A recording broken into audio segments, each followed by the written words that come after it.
Today's commencement speaker, Dr. Virginia Barber, is an associate professor and a member of the Palmer Chiropractic Clinic's faculty on the Davenport campus.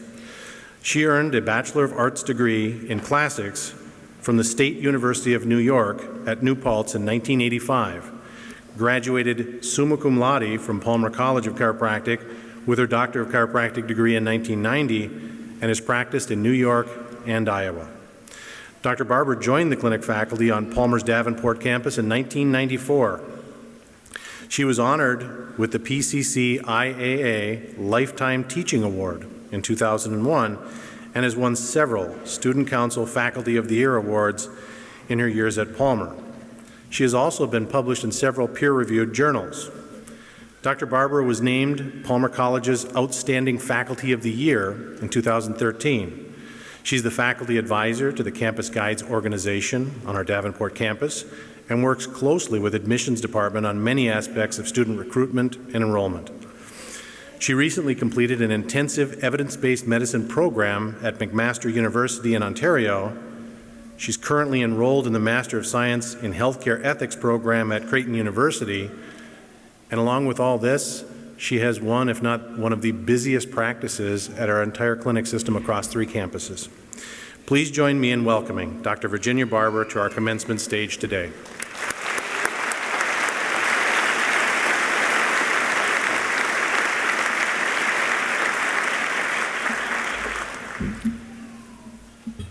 I remembered to move the mic.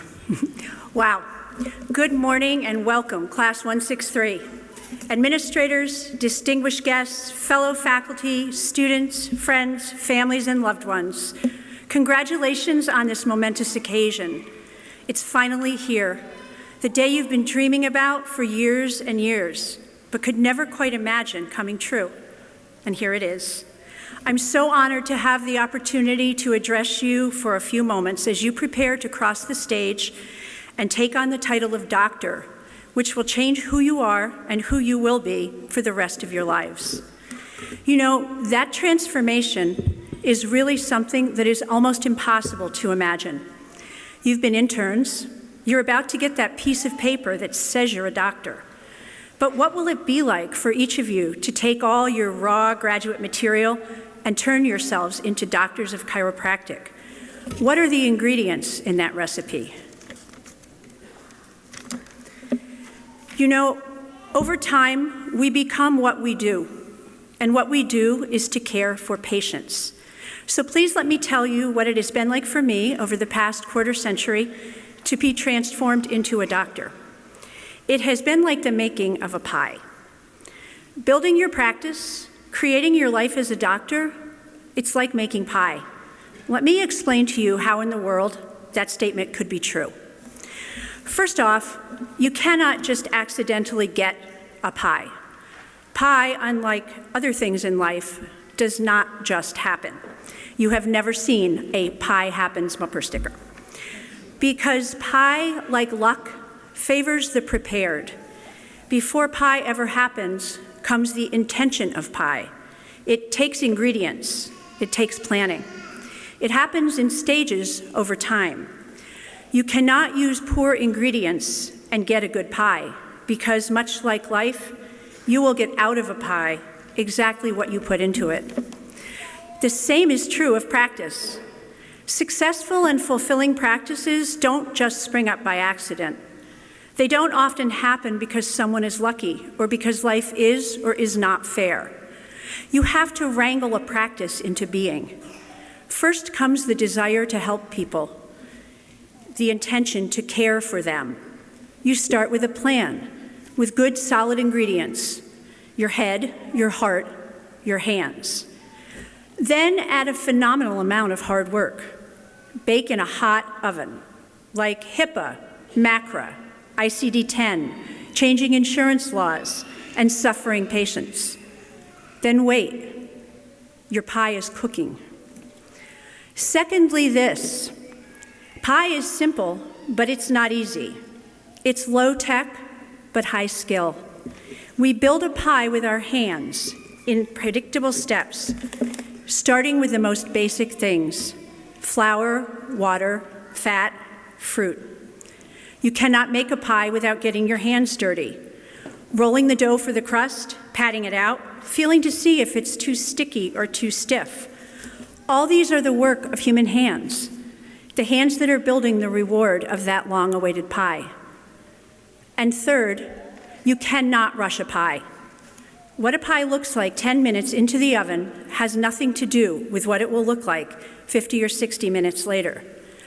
All of the elements have to meld together and be changed by the heat into something different, something wonderful and satisfying and unique, your pie. It is the same for your practice. There is, as you all know by now, no substitute for hard work, except perhaps more hard work. You build a practice with your hands, with what you've learned to do with your hands. What we do as doctors of chiropractic, it's low tech, but high skill. You will have your hands on patients most days for most of the day. Some weeks with emergencies, every day. Think about what those hands have learned already. Now think about what they'll know in 10 years or in 20. I was lucky enough recently to meet an alumnus from many, many years ago who had just retired after 50 years in practice. I could not wait to touch his hands. I wanted some of all that art and knowledge and caring to pass through those hands into mine and make me a better doctor, a better person. We spoke about adjusting babies. He figured that he had adjusted over 30,000 babies in those 50 years. Not to begin to count the kids, the tweens, the teens, or the old folks. Imagine. Think about those hands and what they had learned, what they had built. Think about that pie, how different it looked from the day he started making it a half century ago. And finally, everybody loves it when you give them pie. I learned this from my first hospice patient nearly 20 years ago. She had stopped eating and her family was frantic, but she spoke so often about her mother's peach pie from their own peach tree. She remembered every detail of that pie.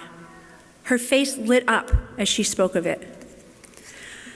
And then one day it occurred to me that I had been given the ability to make her a peach pie, even though it wouldn't be perfect and it might not even be very good. I was just a beginning pie maker, and I sure hadn't made 30,000 of them. But you see, I had the ingredients. I had the knowledge.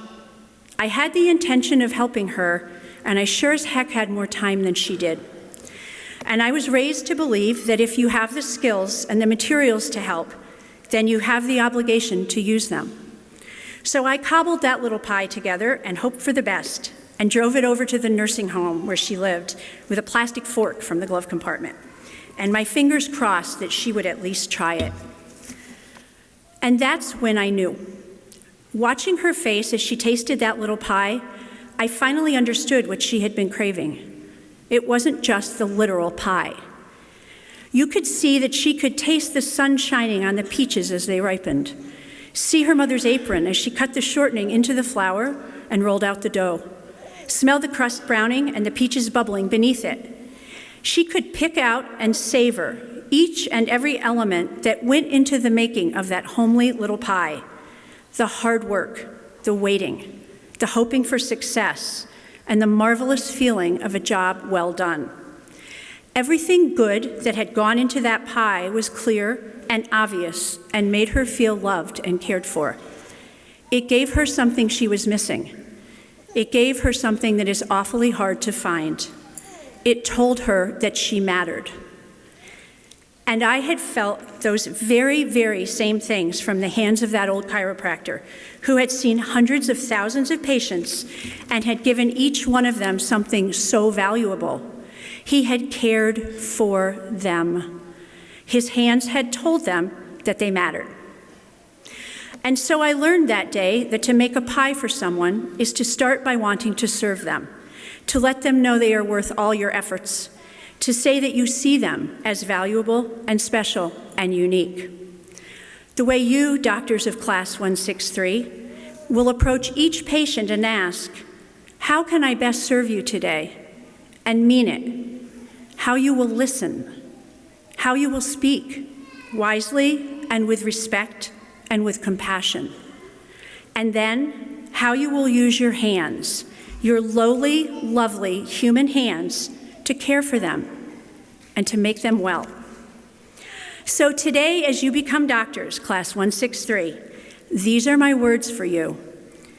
Get to work. You have the ingredients. They're all ready. Even if you're not yet an expert, you have the know-how. You have the hands. Get them dirty and work in stages. Pay attention to each step, but always keep the whole in mind. And recognize that without that hot oven, you're never going to get your pie. So how will you know when you've made it, that you are the doctor you dreamed of being, in the practice that you dreamed of building? Well, one busy afternoon, you'll go flying into one of your adjusting rooms, and an elderly patient with terrible arthritis in her poor old hands, who says you're the only thing that keeps her going, will point over at the counter and say to you, "I was thinking about you this morning, Doc. I made you a pie." And that's when you'll know your pie is ready. Enjoy. Congratulations, doctors of Class 163. We love you.